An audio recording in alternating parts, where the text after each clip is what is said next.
Hello, everyone. Thanks for coming outside me today. Today, we're talking things your bow shops don't tell you, or perhaps even more finitely, things that you might not understand about bow shops that they're not going to tell you to help further your understanding of how a bow shop works and how it operates, and why there seems to be a lot of animosity towards archery shops. They're either fantastic things that you would strongly recommend, they're local people, lots of time invested. You would spend a lot of your hard earned cash there at those places and then you hear about places that are just absolute train wrecks.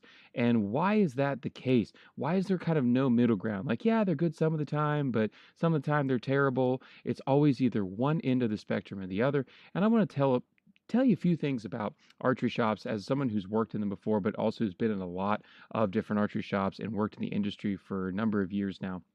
I want to talk about some of those things today. But first, this is the very first episode of the Average Jack Archery podcast. Thank you so much for tuning in. The response to this podcast was absolutely overwhelming. I could not believe the number of people that wanted to listen to the podcast. It has just been such a fantastic first response. In the first week, we had over 35 states represented in just the first week of people wanting to sign up, as well as 5 international countries outside of the U.S. So I could not be more pleased and more tickled. Thank you so much for all of you that want to be a part of it. And if you would like to be a part of this Average Jack Archery podcast, which is focused on the average guy, you at home listening to this podcast right now or driving to work in your truck, you want to be part and have your voice heard about your experience and your life in archery and archery hunting and all sorts of things with the outdoors and conservation, hunting elk and whitetails and everything. This podcast is designed for you. It's not for me to bring in all of these industry professionals, although there will be some on the podcast for sure. I want this to be devoted to the people that make this industry what it is, and that is you at home. So if you want to be part of the podcast and you want to represent your state and your archery styles and your hunting styles and the type of game that you pursue, go to averagejackarchery@gmail.com. Send me an email there, or you can hit me up at Average Jack Archery on Facebook or Instagram. You can even leave a comment on my YouTube videos. Reach out to me. That email will be the quickest way, but those other platforms will work as well, and we'll get in communication, and hopefully we can get you on the podcast, and you can join in part of the fun. So now let's dive right back into the topic at hand today. I wanted to make a video about this topic, about things that you might not understand about a bow shop, but it would just be quite a long one and quite a boring one, quite frankly. And so I figured in podcast form, it would be perfect as something that I've wanted to do for quite some time, but I haven't been able to piece together. So let's talk about things that you don't understand about a bow shop that really formulate what a bow shop is as its core in terms of its nuts and bolts and how it operates, and why you at home at your local shop either have a fantastic experience or, quite frankly, a terrible one. Because I just don't hear about that kind of 50-50 split. It's either I really trust them or I really don't. And that saddens me that you can't trust your bow shop, but I know why that's the case. So, thing number one you have to understand, we probably have about 6 or 7 ideas here, things to cover today.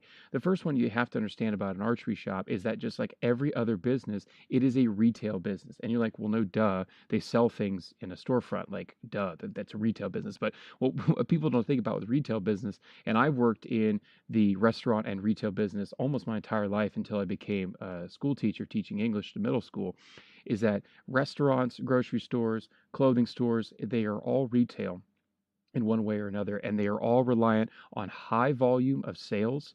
You have a very low profit margin, but you're based on high volume and high turnover. I mean, the more customers you bring in and the more customers that keep having to return, you can get away with having a low profit margin, right? So take a grocery store, for example, right? They're going to sell bananas and they'll just take bananas because they're super inexpensive. It's like 50 cents a pound, right, for bananas. And you know that your cost of your offset, your margin, what you're actually paying for that to be in your store versus how much your customers are paying for those to take that produce home, it's low, right? It's nothing amazing. It's pennies on the dollar. But if you're literally pushing out hundreds of thousands or millions of pounds of bananas out of your grocery store, that dollar adds up in a hurry. But if you're in an archery shop, your high volume of customers and your high turnover of customers just isn't there like it is with a grocery store or a clothing business or a restaurant, right? They're bringing in hundreds of thousands of people by the week, by the month, by the year. And in an archery shop, you're just not getting that. It's a very seasonal business, right? You think about it, and particularly for you at home, you might even be guilty of this. I shoot my bow year round. I'm constantly needing things. I might need new arrows. I might need new nocks because I'm breaking them during the indoor season or during the 3D. But you at home, you know that you basically only use your bow from maybe July through December, and then from January to April, May, June, it sits in the case. So you're only purchasing things for your bow from July until probably actually really the beginning of the season is when you're purchasing things. And as someone who has worked in an archery shop for several years, it is 100% the case. You see those people come in last minute. They're coming in August, they're coming in September. Here in Pennsylvania, our season opens up first week of October. They're coming in those last few weeks, they're buying what they need, and then they're going home. And that's it. You don't see them again until next year. Whereas, you could visit your favorite restaurant once a month or once every other week, and you're constantly giving that restaurant that high turnover and that high volume, even though their profit margin isn't great on the food that they're making or the products that they're selling, but they have a much higher volume and a much higher turnover. The archery business is exactly the same way. It is a much lower profit margin. You're making 20 to 30% markup, and actually a lot less in the archery industry, and we'll get to that here in a little bit. But then you're having a much smaller customer base. What that means is that archery shops aren't millionaires, unless they're the big ones. Like the one out in Oregon, like the Bow Rack, or some like Lancaster, or some of the other big names, Three Rivers Archery out in Indiana. Those are the big ones that everybody knows about, and they're selling millions and millions of dollars worth of product. But in terms of what you actually then have to turn around and pay your customers on a small scale, like my local shop here in PA or local shops around the country, it really hurts. It's a struggle. So you'll see a lot of these archery shops. They're either really small and it is a side job. The owner actually has a full-time job elsewhere. And so the archery shop is their side job because they are playing a very tightrope balance game between making not enough money to support them, but not too much that it's tips them over in a tax bracket, right? They're trying to make supplemental income, and that's one side of the shop. And those guys, because they're not having such a high turnover and a high volume, and they have a very low profit margin and a very low overall annual sales rate, they can spend a lot of time usually with you. Okay, it's one guy, maybe it's one guy and a helper, and they are the meat and potatoes of that shop. They're not experiencing a high level of volume like you would with Lancaster or Three Rivers or the Bow Rack out west. Those guys are the lifeblood of the archery industry, and those are the ones where people go, I have such great experience with my local shop because it's just a guy and his son, or a guy and his wife, or something like that, a guy and one other employee, and they devote so much time to what we do. Yeah, that's because he has another job. Most of the time those guys have another job, 7 to 3, 8 to 4, 9 to 5, something like that, and then they have evening hours, and their weekend hours are long. And that's the way our archery shop kind of runs. But our archery shop here in PA, we are actually part of a whole sporting goods store. And this is the other small guy in the archery. So you might not think they're small because they're part of a sporting goods store, but it's a family owned business. But the archery industry does not, or the archery shop does not keep that sporting goods business afloat. It just doesn't. It's sure that they're making good money and good sales turnover, but it's two guys that work there. I'm just there kind of as a seasonal help. And the place that really drives the income for that store is they have a screen printing and embroidery, and they do hundreds of thousands of orders, or at least of pieces of product a year. For your local little league team and the YMCA and this event and this event and so on and so forth. They ship all over the area, and so that is a much higher volume, even though your profit margin is lower, but that's a much higher volume, right? So they're the ones really keeping that business afloat. The archery shop within the shop is not keeping that whole business running. I can guarantee you on that. And that's where the small guys, like our shop, if you ever ask anybody about our shop, which is Gym Sports Center here in Clearfield, PA, people will tell you we love gyms, right? That's just kind of the thing because we are smaller. We have the time and the availability to devote to you as the customer and your time because It's a small turnover. It's a lower volume, even though during the busy season we do get pretty swamped, obviously. But it's not nearly as big as, say, Lancaster, Three Rivers, and the Bow Rack, right? So we can devote all that time and energy because we have a little bit more time than those places do. So then on the other side, you have your big box stores and your a little bit larger shops, and they don't have the time. They just don't have the time, effort, and energy to devote to you because they are getting swamped. But they still have the same problem. They still have the low profit margin and they still have a relatively low turnover rate. And this comes into the second point here that I'm going to make here in a second. But these other archery shops, they're also not millionaires. They're just not. There's no millionaire in the archery industry. And if they are incredibly few and far between because your profit margins aren't great. Your turnover is not nearly amazing. Like I said, it's really much that July to December timeframe. And then the other 5 months out of the year, you quote unquote starve. That's just kind of what it is, right? Levi Morgan can only shoot at the major shoots, right? Vegas in the wintertime and then, Lancaster and then a couple of 3D tournaments. But during hunting season, there are no major shoots, right? So in that terms of him potentially taking home a paycheck, he can't take home any other paychecks during that hunting season. Now he has other ways of making money, of course, but archery and archery hunting and the archery shop is such a seasonal place that it's not like a restaurant. It is not like like your clothing stores or any other type of grocery store. You just don't have that high turnover, that yearly high volume, high turnover because it's just not a necessary thing that you need all year. So this brings me to number two. When it comes to your grocery stores and it comes to your clothing stores, right, your labor that you are employing there is low, right? $7.25 an hour, $8 an hour, because your labor skill set is low, and that's just what it is. And you're making a lot of money because you have a high volume, even with that low profit margin. But you don't need a very high skill set labor force to put bananas on a rack or to fold a t-shirt and put it on the clothing rack. You just don't need it. So that's why we see a lot of the high school kids, teenagers, college students just looking to get by, have a little bit of extra cash in their pocket while they're going to school, that sort of stuff. And that is fine. And that model has worked for decades, for centuries here, in particularly in the United States. And so you can have an unskilled labor force because your work that you have at those retail locations, even at a restaurant to some extent, even though, it can be a high stress, it might be better to have, in certain situations, you have to have 18 and over to serve certain foods. You can have a pretty unskilled labor force and pay them relatively low, right? Minimum wage, maybe $8, maybe $9 an hour. It's not a whole lot for that unskilled labor.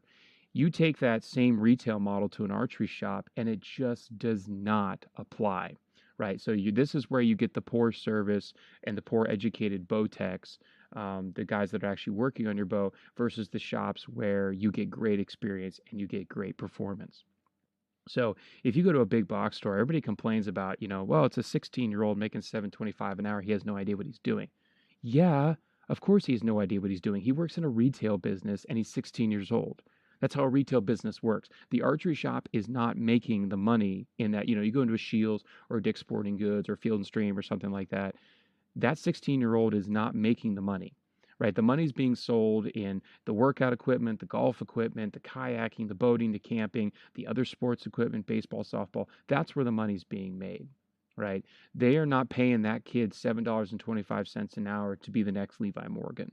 They're just not doing it. They don't expect him to know. They expect him to enjoy the outdoors and be able to maybe put a peep into a string, or maybe if you're lucky, he can put an arrow into a saw without screwing it up. But his job is just basically to be the warm body at the counter, just like his counterpart is the warm body out folding t-shirts and putting them on the Nike rack. It's the same deal. Okay, but they can get away with it because they're a big box store. But they can't get away with that model when they work in an archery specific shop. And this is where people struggle to understand why they're getting poor service in a lot of these cases.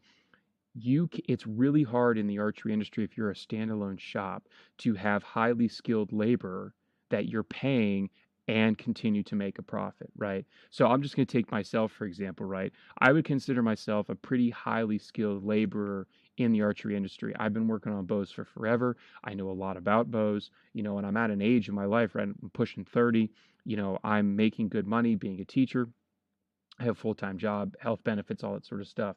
You can't pull me away from that job and pay me $7.25 an hour to work on bows. You're going to have to pay me 15, $20 an hour, probably at least. And this is the case with a lot of guys that might be in my age or guys that are really educated on how to work on bows and how to tune arrows and do all that sort of stuff. You can't get away with paying them $7.25 an hour as a standalone bow shop because your profit margin, like this goes back to number one, your profit margin is so low, you're already not making a whole lot of money in terms of your retail value because you're only selling stuff for really about 7, 8 months out of the year. So you can't turn around and then pay this guy for 12 months out of the year 15, $20 an hour because you already can't, you're already not making a whole lot of money to begin with. And so this is why you see a lot of unskilled, quote unquote, uneducated guys working behind the archery counter, is because they don't have the time and the money to pay to educate this guy. He's got to learn on the fly because they can't hire a guy such as myself who already knows all of this stuff because they can't pay him and continue to turn around a profit, right? If I worked an 8-hour day at $20 an hour, right? I'm just, a couple quick seconds of math here, you're already talking 160 bucks. $160 is almost the profit margin you make on one bow sale. That's right, I said it, and I'm not going to actually give actual numbers, but the actual profit you make on a bow sale is around 250, maybe $300 what an archery shop is actually making on a bow sale. They're not making 30%, right? 40, 50%, right? So in one day, you have to pay me the sale of one bow. And if you're not selling bows from January to May, when are you going to, you just lost all of that money. So to pay a highly skilled laborer, you just can't get away with that as a standalone bow shop. And so that's why you see good service at other places. We'll talk about that in a second, but you don't get it at standalone shops. And you have that 17, 18-year-old kid, no idea what he's doing. Maybe he's a friend of the family. He's making minimum wage and he just knows how to use the arrow saw and make sure that your bow isn't going to explode when you leave the shop. But he's not going to be that highly skilled laborer because they just simply can't afford that. If they do afford that, the guy is doing it out of the goodness of his own heart, or he's a seasonal helper and they don't have to pay him year round. So this then comes to why you get really good service at certain shops. The shops that a lot of people get really good service at are family operated businesses. These are where the son or daughter, the niece, nephew, that sort of stuff, they're working in the shop and that's just what they do because they're family.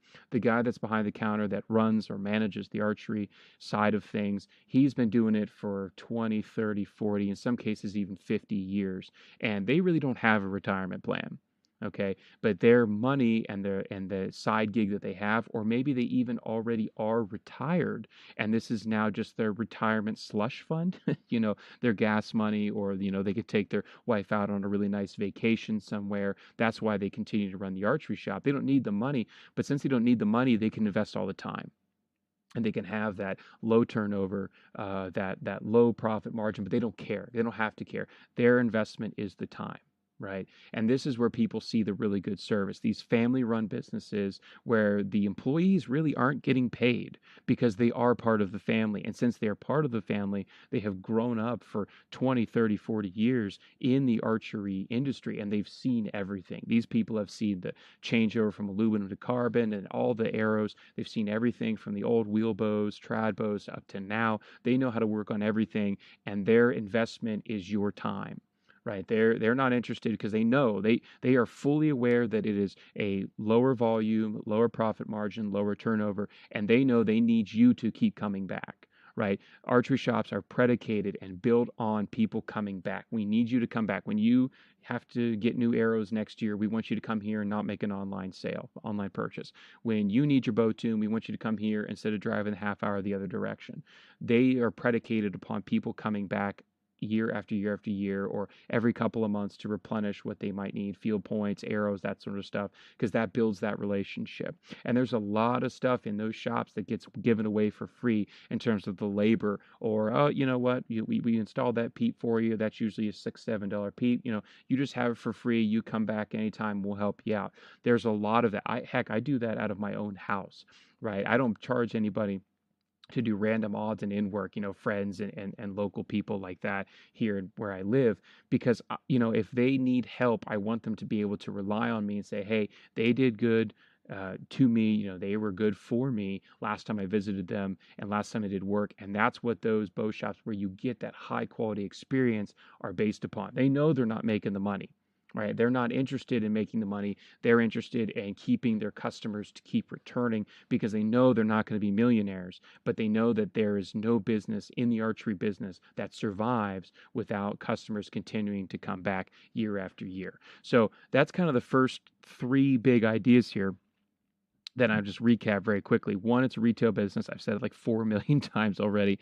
Low profit margin, but they have a low turnover of sales. It's not a grocery store, it's not a restaurant. So that means they're not making a whole lot of money. For point number two, they can't afford to skilled labor. They can't afford to pay a guy who's been trained in the industry and pay him 15, 20, 25 bucks an hour, because they would literally go employee broke, trying to pay that guy to keep him around as a 40-hour worker. So that leads to number three. It's either a family business where you're getting that continuous unpaid labor because that's the family, that's just who they are, and that's how they run. There's a lot of those shops, even local to me here in PA, and they know that they need their customers to come back. So that's one side. Or you get the big box store, and that's where a lot of people have that poor experience, or even a local shop where it's one guy and he needed to hire somebody to help him out in a high volume time of the season, because that volume is really from July to December, and he does not have the money and time to pay a guy who's skilled or train a guy so hard on the job and then pay him 15, 20 bucks an hour. So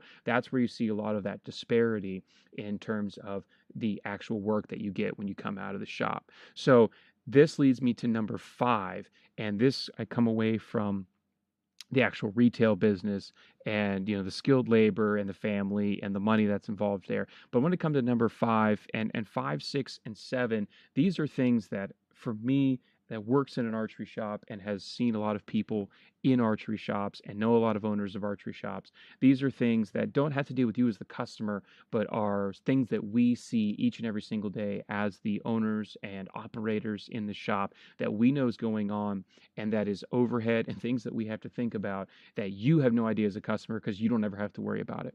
So number five is there is a boatload of lost money sitting in products on shelves.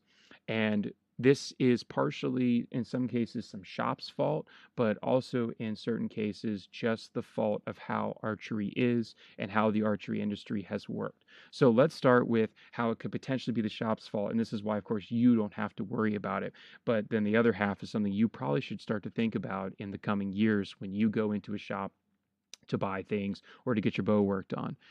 When it comes to an archery shops, in particularly now in 2020, with how everything changes and what people enjoy and what people don't enjoy in the archery industry, there are certain things that we buy. We're like, yeah, this is going to be a hit, but you don't really know what's going to be a hit, right? But you have to still buy it. So, for example, if you think about certain bow companies, right? Matthews has a cross-centric cam system. Hoyt's always kind of do things with their hybrid cam system.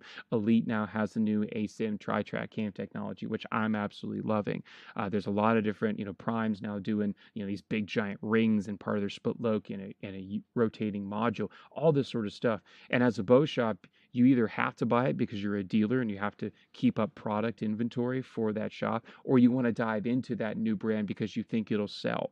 You could potentially go out and buy $10,000 worth of bows and sell two of them.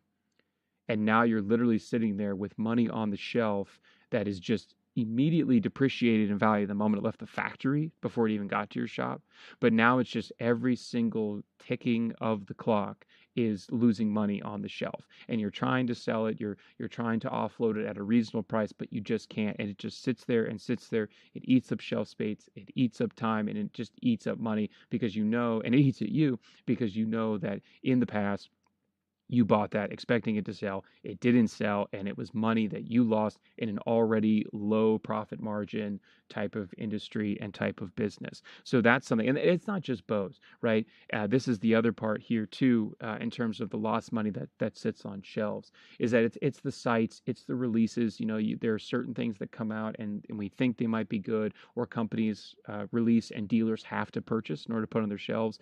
And depending on the market and depends on who's interested, just no one buys. I live in an area where the Whisker Biscuit and the fixed pin sight is king. We don't live out west here in Pennsylvania. Pennsylvania, right? We don't have a lot of site shooters compared to out west or in other parts of the Midwest or Midwestern states. There's a lot of whisker biscuit and multi-pin shooter guys that come into our shop. So that means we got dropaways on our shelves galore that people don't buy. We have all different types of hybrid pin and 3, 5, 7 pin sights that people just are not interested in our area. And that's not anything against the manufacturers. They're producing great sights and they're producing great res. That's nothing against us as a shop in terms of how we treat our customers, because I think we have a really great customer service at the shop I work at. It's a family-owned business and has been for many, many years. It's just the fact that our demographics of the people that buy that equipment are not interested. So that's just lost money that's just sitting on the shelf, and it just sits there. And I know because I've sat there, in a downtime, just stared at the wall and thought, oh my gosh, how much money here is just sitting on this wall waiting for someone to buy, and no one has purchased it. So that leads me to the second part of number 5 here, which is you as the customer, and this is true, it's something that I even have, right? You as a customer, unlike with your grocery store purchase, right? You need to go buy milk every single week or every 2 weeks because it's going to go bad, right? It's going to go bad eventually. Same thing with fresh produce, right? You need to go buy new bananas because either you eat them and consume them or they're going to go bad and you got to chuck them before you get fruit flies all through your house. That is not the case with archery equipment. It's a lot more hearkened to things like hardware sales and things in the clothing market. Now, in clothes, of course, fashions change and that sort of stuff. And of course, in hardware, things break and you have to return them or buy new ones. But in archery, if you don't break it yourself, it's always going to work, right? So when you sell somebody a release and a sight and a stabilizer, he's never going to buy another release sight or stabilizer unless he breaks that or it doesn't work for him, right? My lawnmower is eventually going to fail. It's going to break and I'm going to have to replace it. But my stabilizer on my bow, unless I snap it in half, my archery shop is never going to see a sale for a stabilizer from me again.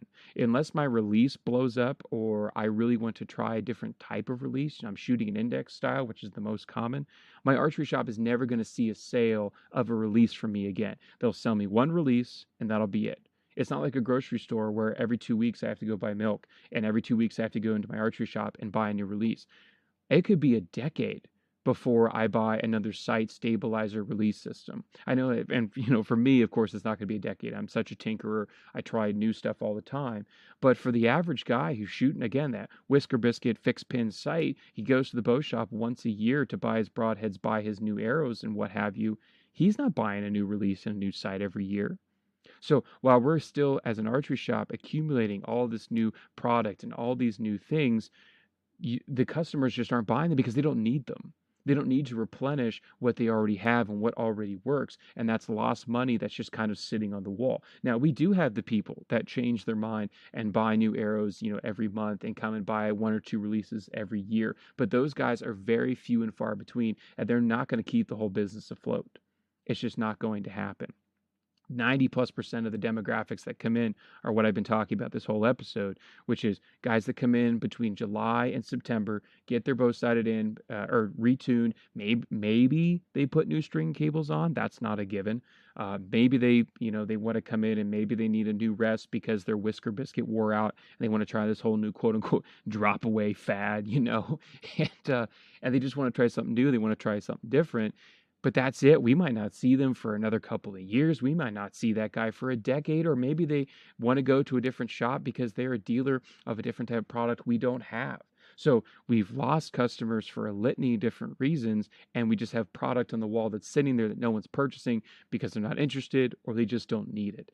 And that is a huge thing that people just don't understand. And I think people, if they understood that a little bit more, I think they would have a little bit more pity, in particular on these shops. My heart bleeds for these shops where they need a second hand or a third hand and they cannot afford to go out and find a guy who's really skilled. They don't have the time to train a kid that's on the spot because a 16-year-old might like a job for a week or two and then he's gone. So they're not going to put all that time, effort, and energy into training somebody if they're not going to pay them a whole lot of money, because that's a disservice to that new employee, but also if they could potentially leave in literally a month or two. So my heart bleeds for those people because they're just trying to make a substantial living or a substantial secondary income, and they really struggle. And they get a lot of bad rap because someone comes in and their arrows aren't cut square, or their bow left and their peep was twisted, or the cams weren't in time, or they cracked a limb because they didn't know how to use a bow press correctly. Just all the horror stories that you hear, and my heart bleeds for those people because they're just really put between a rock and a hard place, and there's just nothing they can do about it, just kind of because of how the industry is. So this leads me to my 6 out of 7 thing, and number 6 still is with the bow shop, but number 7 has to deal with you at home as the archer. Number 6, we can't at a bow shop, whether, and this is true, because I've worked with a lot of kids that are kids, 16, 17, 18 years old, that work in bow shops that make that minimum wage. We can't take all the time we wish we could take with you, with your bow or your arrow setup or your tuning process. And this has become more and more prevalent in the past year, the past 2 years, because there's a lot of people, myself included, obviously, on the YouTube scene and in forums and that sort of stuff that are showing you how to tune. And guys are watching people like Garrett Prawl from the DIY Sports, and they're watching Troy Fowler, they're watching the Honey Public, and they're watching my videos, and they see things where they can shoot a bullet hole through paper, and their mind is blown, and they want to be able to do that. And then they go to their local shop, and their local shop doesn't give them what they feel is the time of day, right? Well, that's because in a YouTube video, it's just you and me, right? If you're watching my tuning videos, one of my big ones that I posted recently was about the Elite Kure, setting it up from box to bullet hole. That thing was 45 minutes long. And I had over an hour and a half of raw footage of that, with all the B-roll and all the cuts and all the retakes. That was 45 minutes that you and I, quote unquote, on YouTube can sit down and talk together. A bow shop might have half hour, 45 minutes if you're lucky. If you're going in and buying a brand new bow and they're setting up, you might get that hour and a half with it. But if you watched my videos and you learning that new bow in that first hour and a half, that's just the tip of the iceberg. Right? You could go home and play with that bow for weeks before you feel comfortable and you can start that tuning process. So the archery shop doesn't have hours to sit down in their range with you and paper tune and do all that sort of stuff because you're not even prepared to use that equipment properly because you just bought it. Right? They have other customers to deal with. They have inventory to work on. And in particular in that busy season, which, like I said, is from July to September. If you come into my shop, or not my shop, but the shop that I work at in August and September, we put up signs that say, if there is a person in line, you have to leave your equipment here. Right? Or you're waiting for several hours potentially for us to get caught up on refletching arrows and tuning bows that have already been on the shelf, things that we've just gotten strings and cables in for, other products, mod changes, everything else that already was in front of you, that already came ahead of you. We don't have the time to stop everything that we're doing and immediately invest it in you so you can shoot a Ranch Fairy bullet hole or an average jack archery paper tune system. We have some time, sure, and we need you to be coming back as a customer because that's what archery shops are predicated on.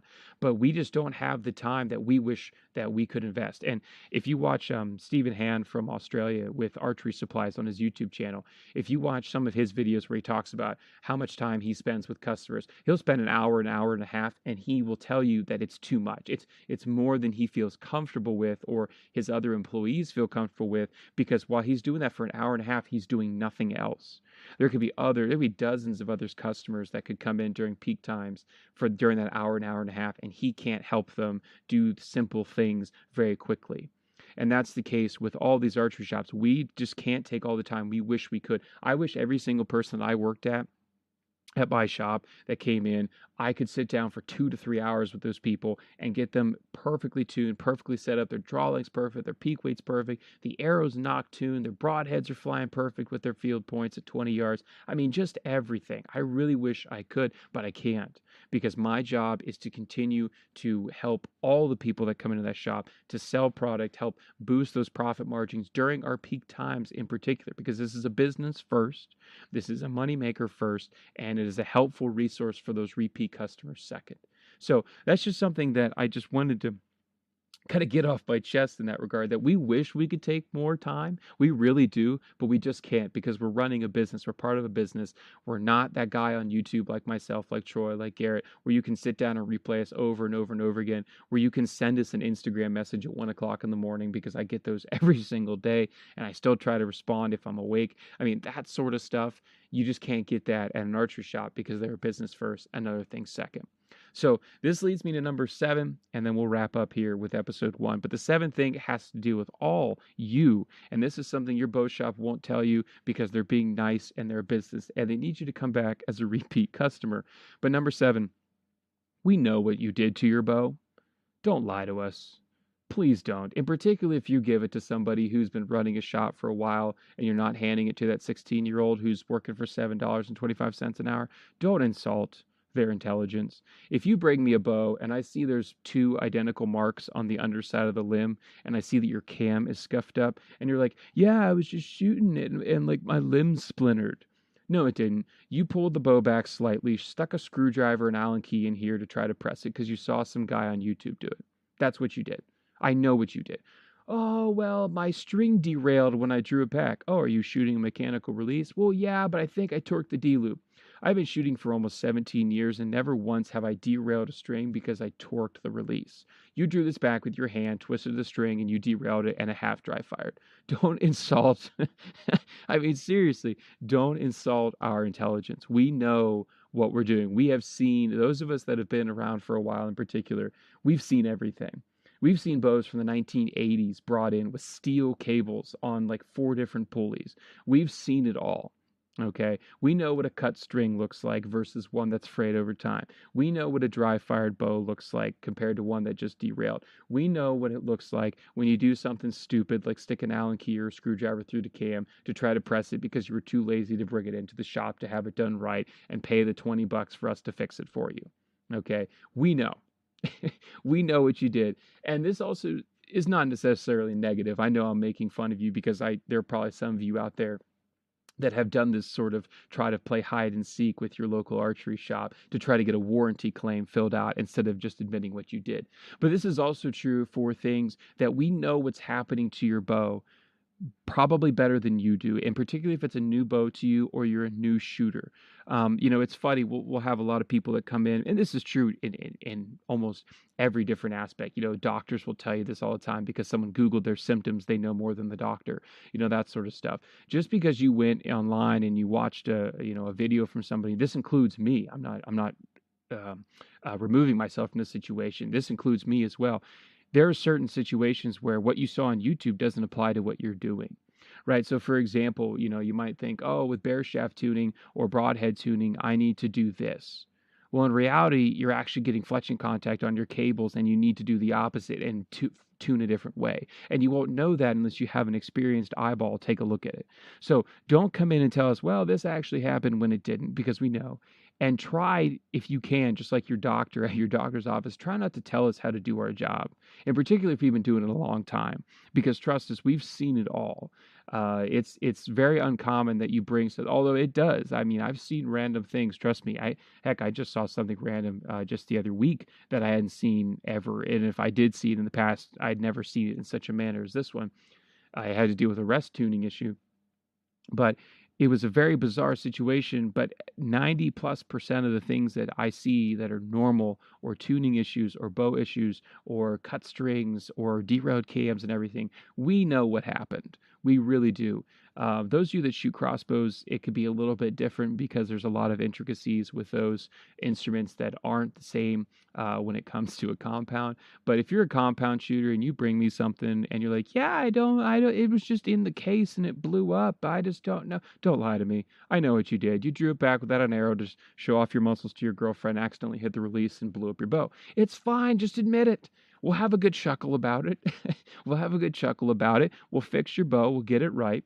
And hopefully get you back up and running for archery season. So that's the last thing. We know what you did to your bow. And that's 1 through 7 of things that your bow shops won't tell you, or things that you don't understand about your bow shop. I hope that it's kind of informative for you, a little tongue-in-cheek in certain ways.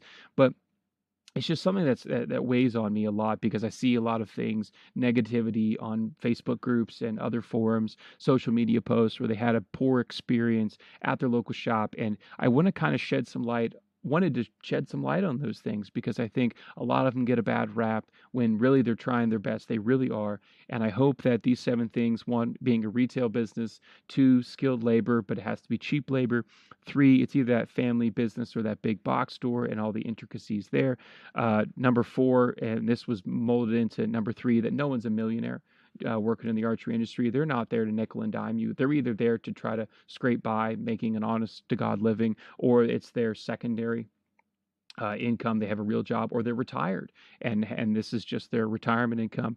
Number five, with all the money that's sitting on shelves and things that don't get sold, or those customers that don't come back for a decade because they're happy with the equipment that they have and they just don't shoot that often. Probably one of the biggest sales we have at my shop is things that we have to have repeat customers for is targets. Right, because they just shoot their targets. They don't need new arrows. Their arrows are fine. Their bow's fine. The rest is fine. Release is fine. But the target wears out. So that's just another thing, that there's a lot of money in products sitting on shelves that we know that we might not even sell. Number six, we can't take all the time that we wish we could. We really wish we could spend hours and hours with people, at least in my case. I guess I can't speak for everybody. But in my case, I really wish I could get everybody shooting perfect bullet holes and have perfect broadhead flight and so on and so forth every time they left the shop. But we just can't take the time for that because we're a business first and we have to get all of our customers in, as many as we can in a day. And then last, number seven, we know what you did to your bow. Don't try to lie to us. We're fully aware of what you did. And I know it's a little tongue in cheek, and I know I might jab a few people, hit them in a little sore spot.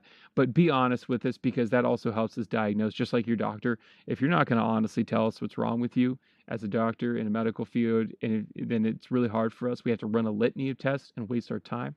Same thing's true with the bow. If you have no idea what happened, then we're going to have to run the full gauntlet to try to fix it. Or you can just tell us what happened, and it'll be a much quicker fix, and we'll be a lot happier with you as a business. So that's all for episode 1 of the Average Jack Archery podcast. I am so tickled that you joined me today and listened to the ramblings of right now over 40 minutes of just a guy sitting here in front of his laptop. I really appreciate it. Again, if you want to be part of the Average Jack Archery podcast, if you have other topics and questions you would like to see just me cover in a podcast instead of in a video form, hit me up again at averagejackarchery@gmail.com. You can again go to my social media platforms, Average Jack Archery. That's Facebook, Instagram, and of course YouTube. You can leave a comment there as well. Hope you're able to get outside, enjoy the sport of archery hunting if you so choose. Definitely enjoy God's beautiful creation, and we'll get to see you next time.